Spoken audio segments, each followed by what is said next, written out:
The myth of the sudden door slam. Why it was never sudden. INFJ. Parents don't wake up one day and decide to cut off their adult child. What looks sudden from the outside is usually the end of a very long, invisible process. INFJ parents are known for empathy, insight, and emotional depth. They listen carefully. They reflect constantly. They question themselves first. As parents, INFJs often give more than they should.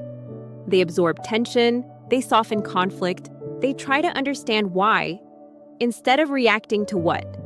They stay when others would leave.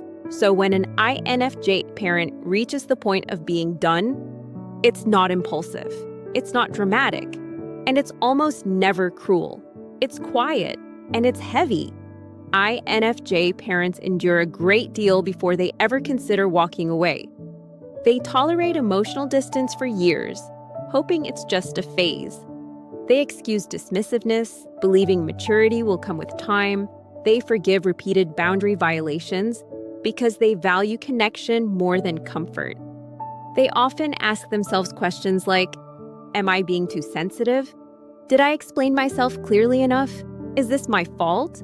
INFJ parents replay conversations in their minds late at night, searching for a better way to say things.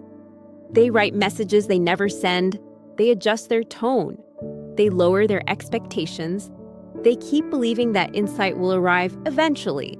What many people don't see is how much the INFJ parent has already grieved long before any door is closed.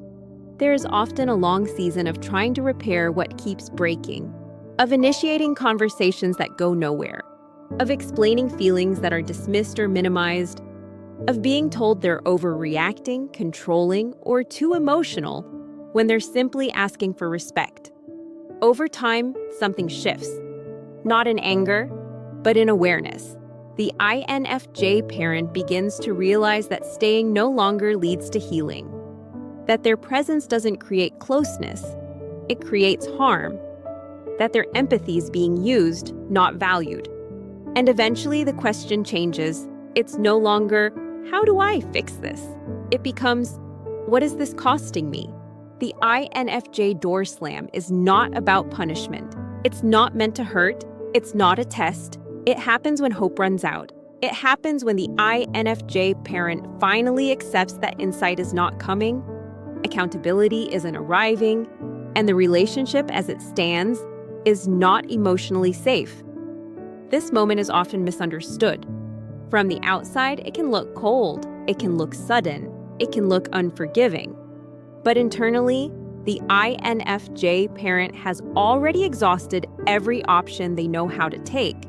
They have spoken, they have written, they have waited, they have compromised, they have bent themselves into shapes that no longer resemble who they are. And one day, very quietly, they stop. They stop explaining. They stop chasing understanding. They stop hoping for a different outcome. The door doesn't slam in rage, it closes in grief. This is why INFJ parents often don't come back once the door is closed. Not because they don't care, but because they cared too much for too long. They have already mourned the relationship. They have already made peace with the loss. They have already accepted that loving someone doesn't always mean staying. Returning would mean reopening wounds they worked very hard to heal. It would mean betraying the self they finally chose to protect. For an INFJ parent, self-betrayal feels worse than estrangement. It's important to say what this is not. This is not revenge. This is not silent treatment. This is not emotional manipulation. This is not a power move. It is a boundary. A boundary placed when every other boundary was ignored. INFJ parents don't leave to teach lessons. They leave because staying became a form of self-erasure. And still, even after leaving, they often carry quiet love. They wish things were different. They hope healing happens, even from a distance. But they finally understand something essential. You can love your child deeply and still walk away.